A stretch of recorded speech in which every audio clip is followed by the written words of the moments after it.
Hi guys, welcome to our channel mister సిసింది. Bigg Boss Telugu season 9లో మరో వారాంతం అయితే వచ్చేసింది. ఈ నేపథ్యంలో ఈరోజు బిగ్ బాస్ వేదిక మీదకి వచ్చిన నాగార్జున హౌస్లో ఉన్న కంటెస్టెంట్స్తో మన టీవీ ద్వారా మాట్లాడటం అయితే జరిగింది. ఈ సమయంలోనే హౌస్లో ఉన్న తనూజాతో మాట్లాడుతూ తనూజ గురించి ఒక గొప్ప స్టేట్మెంట్ అయితే ఇచ్చాడు.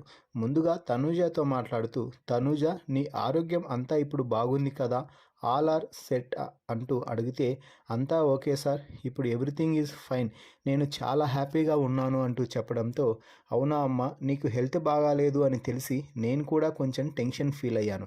ఎందుకు అంటే అంతగా మంచిగా గేమ్ ఆడుతున్నావు, అందరితో మంచిగా ఉంటున్నావు, అలాగే నీకు అన్ని విషయాలలో అన్ని అంశాలు కలిసి వస్తున్నాయి.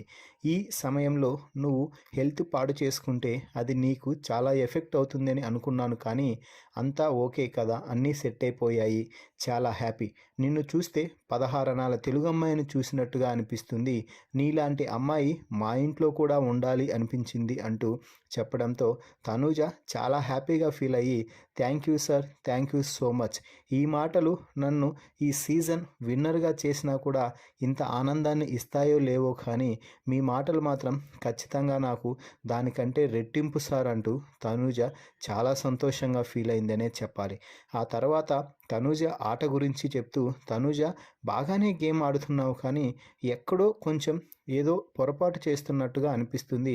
ఆ చిన్న చిన్న పొరపాట్లను కూడా నువ్వు ఆర్గ్యుమెంట్స్ రూపంలోకు మరో రూపంలోను నువ్వు ఏ తప్పు చేయకుండా మరింత జాగ్రత్తగా ఈ కొన్ని వారాల పాటు నువ్వు ముందుకు వెళ్ళాలి తనూజ. అప్పుడు మాత్రమే నువ్వు అనుకున్న లక్ష్యం నీ దరి చేరుతుంది. ఏమాత్రం చిన్న పొరపాటే కదా అని వదిలేసినా కూడా అది వేరే వారు అడ్వాంటేజ్గా తీసుకొని నిన్ను వెనక్కి తోయడానికి ప్రయత్నమైతే చేస్తారు.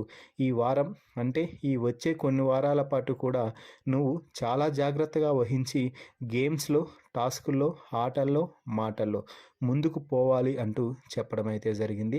దీంతో తనూజ కూడా, అలాగే సార్, మీరు చెప్పిన ప్రతి మాటని కూడా నేను బాగా అర్థం చేసుకొని అందుకు తగ్గట్టుగా నా గేమ్ని డిజైన్ చేసుకొని ముందుకు వెళ్తాను, ప్రతి విషయంలో కూడా నేను బాగా ఆలోచించే నిర్ణయం తీసుకుంటాను అంటూ చెప్పడం అయితే జరిగింది. సో మొత్తంగా తనూజ లాంటి అమ్మాయి మా ఇంట్లో కూడా ఉండాలి అనుకుంటున్నట్టుగా నాగార్జున చెప్పడంపై మీ అభిప్రాయాన్ని కామెంట్స్ రూపంలో తెలపండి. మరిన్ని బిగ్ బాస్ లైవ్ అప్డేట్స్ కోసం మన ఛానల్ని చూస్తూ ఉండండి. Please subscribe our YouTube channel mister సిసింద్రి.